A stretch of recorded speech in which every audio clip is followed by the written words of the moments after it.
If you've been watching my videos for any length of time, I'm sure you've heard me say that we are in the middle of one of the hottest real estate markets we have ever seen. But what the hell does that mean? That's the question I'm going to tackle here today.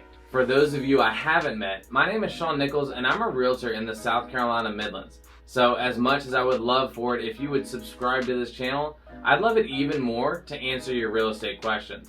So if you have a question that you need answered about the real estate market, drop them in the comments below and I'll answer them as quickly as I can. And who knows, maybe I'll even make a video about it. That being said, let's answer the question, what is a hot versus cold real estate market? To put it simply, it all comes down to supply and demand.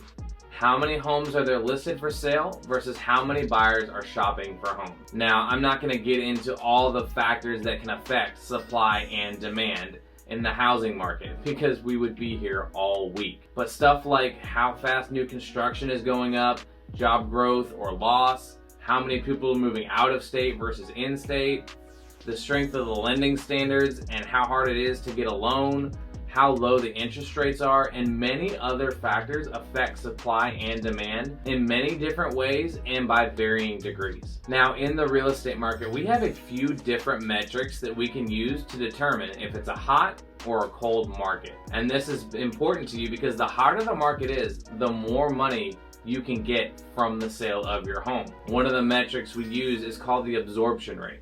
If you don't know what that term means, don't worry, I'm gonna break it down for you. Essentially, the absorption rate means how fast are buyers buying homes on the market, and we can measure this a few different ways. One way is to take a look at how many homes were listed or put up for sale in a given time period, and comparing that to how many homes went under contract or sold during that same time period. So for example, if we had 5,000 homes listed or put up for sale in a month, and we had 6,000 homes go under contract, we can see that the buyer demand is higher and that the market is heating up. However, if we had 5,000 homes listed and only 4,000 homes sell, then the market is cooling down. So we have to take a look at the trends in the market to see if the market is getting hotter or if it's getting colder based on how many homes were listed versus how many homes were sold.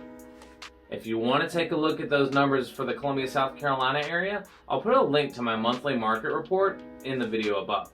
Another way that we can measure whether it's a hot or cold market is by taking a look at the number of days on market or how long is it taking for a home to sell. So if we know that it took 60 days for a home to sell in January and 45 days for a home to sell in February, we can see that there are more buyers than there are sellers and the market is getting hotter. This is what leads to those higher prices, and this is why home prices have gone up by almost 20% here in the Columbia and Lexington area. One other number I like to take a look at when trying to determine how hot a market is the percent to list price receipt. Now this number says that, for example, if a homeowner put their home up for sale for $300,000, on average, how much would it sell for? Here in Columbia, the percent to list price received is about 98% currently. So a home listed for $300,000 on average would sell for about $294,000. Back in July of 2020, that number was actually up over 100%. So the average home sold for more than it was listed for. Knowing this number can be super valuable for you whether you're selling or buying, because if you're selling your home, it tells you how much you can estimate that you're going to get from the sale of your home based on the list price. And as a buyer, it's going to show you on average how much of a discount you can get on a home if you can get one at all. And one last metric for us to take a look at is the month supply of inventory. This measurement is used to put that absorption rate that we talked about earlier in this video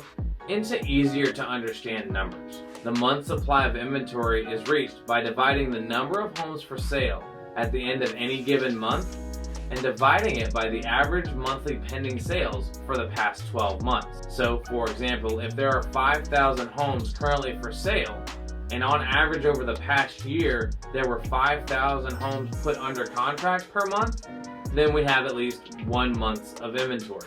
Now let's put all these numbers into a little bit of perspective with what's going on in the current market. And I'll start by taking a look at that month supply of inventory. Now back in 2011, 2012, at the height of the real estate crash, we had 10 months of inventory on the market. In 2017, before all this craziness started, we were right around 4 months of inventory. As of November 2021, the Columbia market only has 1 month of inventory on the market. So we can see why home prices are going up so much and buyers are fighting over homes. If we look at the list to sales price ratio in Columbia during the crash, we were at 95%, but the average during the year of 2021 was 99.9. Now, I know that doesn't sound like a lot, but when you're looking at $300,000 worth of property, that's a difference of $15,000. If you found this video interesting, I encourage you to give it a like and subscribe to this channel, and check out the playlist that's on screen now to see the most updated market stats for Columbia and Richland counties of South Carolina.